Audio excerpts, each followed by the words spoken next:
अस्सलामुअलैकुम दोस्तों, मैं शुएब हसन आपके प्यारे से चैनल केमिस्ट्री वाला के प्लेटफार्म पर।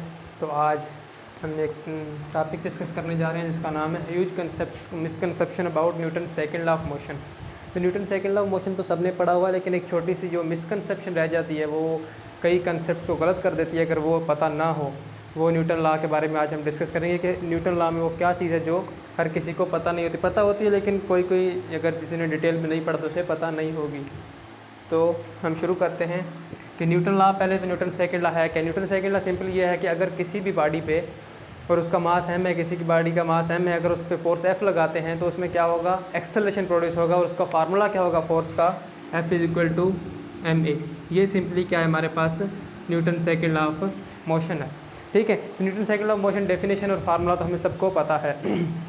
अब जो मिसकंसेप्शन है वो ये है कि अगर मैं आपसे एक क्वेश्चन पूछूं कि Newton second law of motion हमें क्या चीज़ बताता है, क्वांटिटेटिव किस चीज़ की क्वांटिटी के बारे में बताता है, तो हम कहेंगे फोर्स। किसके बारे में बताता है हमें Newton second law of motion, force के बारे में बताता है। हालांकि ऐसा कहना गलत है।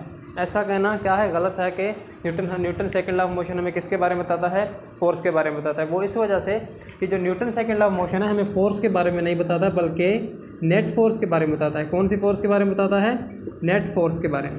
क्योंकि अगर हम ऐसा कहते हैं कि Newton second law of motion हमें सिर्फ फोर्स के बारे में बताता है तो कई चीज़ें गलत हो जाएंगी। वो कैसे गलत हो जाएंगी अब मैं आपको एग्जांपल के ज़रिए समझाता हूँ।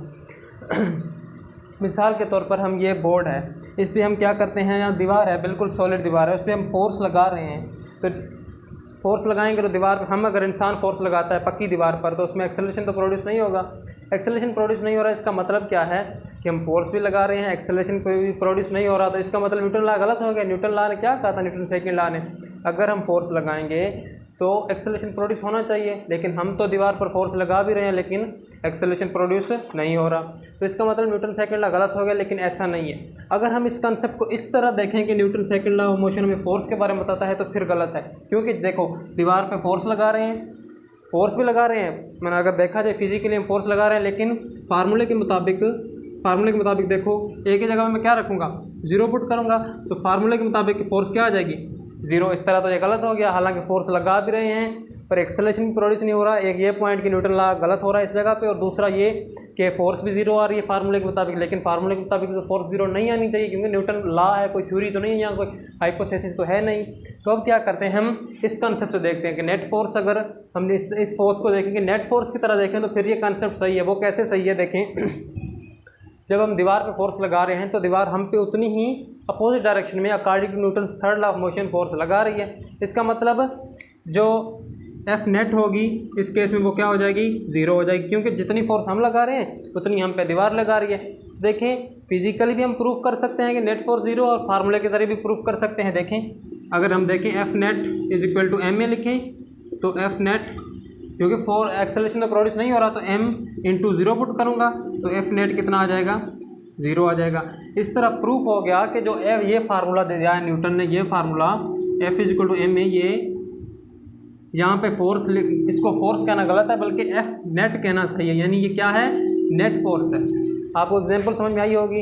आप और भी बहुत सारे एग्जांपल ले सकते हैं। मिसाल के तौर पर एक गाड़ी खड़ी है, ट्रेन, ठीक है, ट्रेन खड़ी है, ट्रेन, ठीक है, आप ट्रेन पे फोर्स लगा रहे हो, ट्रेन तो आपके फोर्स से मूव नहीं करेगी, इसका मतलब आप फोर्स भी लगा रहे हो, एक्सेलरेशन भी प्रोड्यूस नहीं हो रहा।